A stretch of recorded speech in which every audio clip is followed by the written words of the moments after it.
Welcome back to Best of Trek, Worst of Trek. Today we've got some episodes that are easy to describe, but must-watches in the franchise.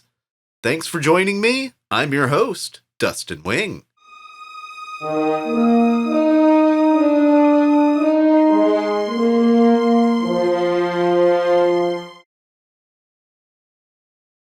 Running a marathon at 283. Shaking things up.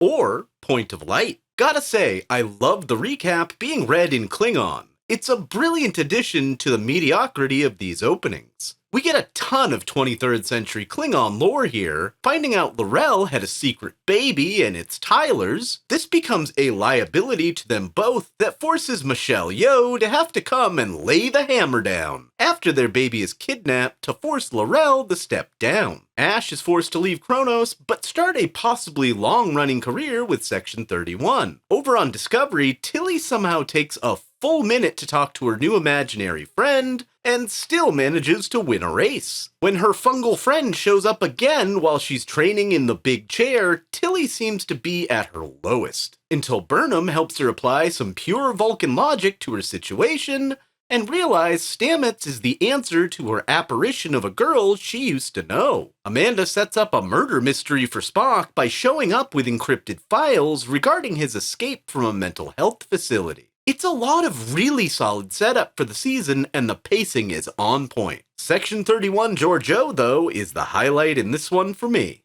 Being betrayed at 282, bad faith. Or Proving Ground. As the Xindi prepare to test a weapon like the one they're going to use on Earth, Shran shows up out of nowhere with overtures of cooperation to stop the Xindi. It's always a good day when I get to talk about Jeffrey Combs. But unfortunately, he's here under false pretenses, under orders to secure the weapon for the Andorian Imperial Guard. This episode is some of Scott Bakula's best acting across the run of the show, and his scenes with Shran are a good chunk of that. Archer wises up to Shran's plan and forces him to dump the weapon prototype before they can get out of the Expanse, which is where this episode loses a few points. I thought these clouds wouldn't allow you to leave. If Shran's captain's chair looks familiar, that's because it's from Voyager's bridge. Looking for a different life at 281, Taking a Stand.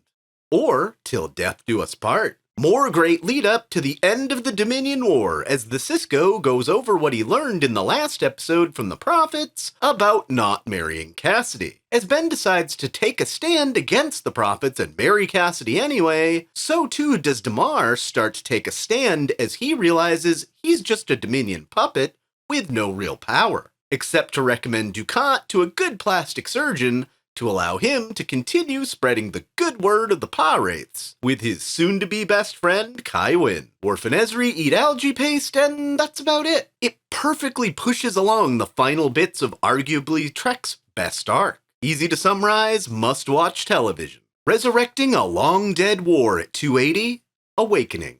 Or Dragon's Teeth. After Voyager accidentally slips into some kind of underspace corridor, the race currently patrolling it demands to destroy Voyager's knowledge of it, and a battle forces the ship to go blue alert on a once-inhabited planet, now decimated by war. While making repairs, though, they detect nearly 1,000-year-old life signs in stasis, and prove Starfleet has learned nothing since the days of Khan about opening random stasis pods. At first, it seems like Janeway has gained a new ally that can help them use the underspace to get closer to home. If she helps them escape the Terrae in orbit that were some of the original destroyers of this world. Naomi's getting older and not needing Neelix to read to her anymore. But that gets him thinking about fairy tales from his world, and gives him another good investigative plot, realizing the Vaadwaur were conquerors of the Delta Quadrant that used the underspace till a number of controlled worlds banded together and seemingly wiped them out. In the end, they turn their backs on Voyager and try to take it as their own, till Kathy sets the old rivals against each other and pieces out. For 90s CGI, the effects in this episode are superb, and it was nominated for an Emmy in hairstyling. Going rogue at 279, Change of Allegiance. Or Preemptive Strike. In the final on-screen appearance of fan favorite Ro Laren, she returns to the Enterprise from advanced tactical training that's said to make or break those that undertake it. Her new skills are put to work undercover in the Cardassian demilitarized zone, infiltrating the Maquis in their first appearance. She spends time proving herself to them, but when her cell leader gets killed in an attack by the Cardassians, she realizes her true calling and alerts the Maquis to the Starfleet trap they're about to walk into. It's too bad Michelle Forbes didn't want to take on the role that became Kira in DS9. But she did have more adventures with Picard in the Dominion War novels. Another one that's just a beautiful final appearance of a beloved character in a nice, neat little package. Facing yourself at 278, Too Many Rikers.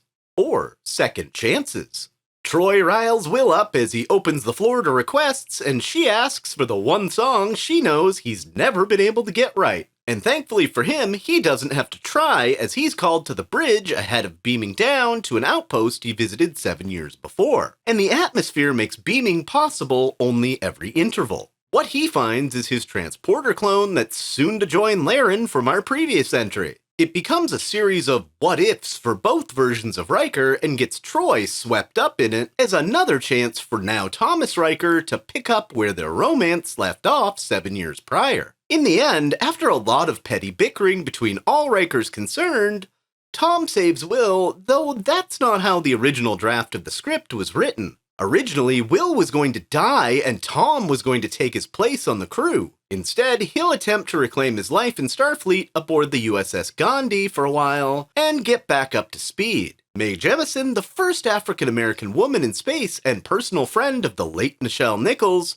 plays the transporter chief in this episode, and Nichelle visited the set during filming. Getting a shot of nostalgia at 277, Simpler Times. Or Flashback. Neelix impresses Tuvok with his juice, which is high praise for a Vulcan, as Tuvok sees a nebula that looks similar to one he'd seen before on the good old Excelsior under Sulu. This triggers a fake repressed memory created by a strange parasite that keeps passing this fake memory as its host dies. He picked it up during the events of the Undiscovered Country. This gives Uncle George a chance to put on the uniform one more time, and even bring back one of the best recurring characters from TOS, Rand, as a commander now. To help him make sense of what's going on, Tuvok brings Janeway into the scenario he keeps replaying. Really, this is just a fun way to play around in the 23rd century again, while the Doctor figures out how to counter the actual parasite causing the memory that's killing Tuvok.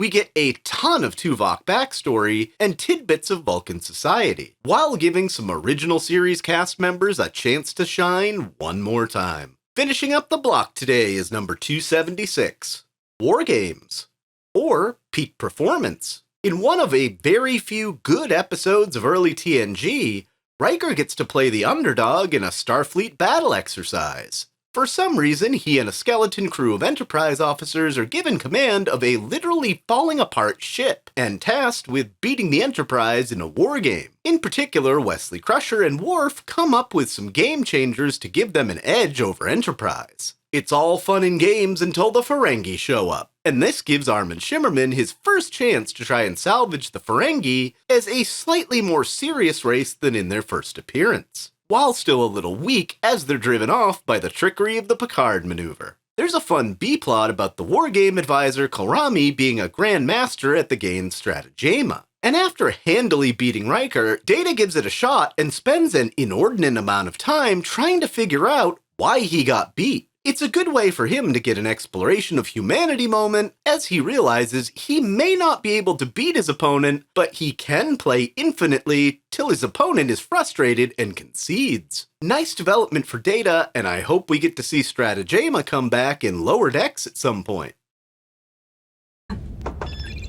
Ah, computer!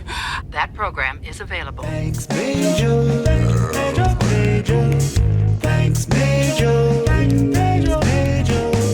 And now, the continuation. Thanks, Major. First written example appears in L. Daxon's Collected Folklore, 2nd edition. Major. We'll take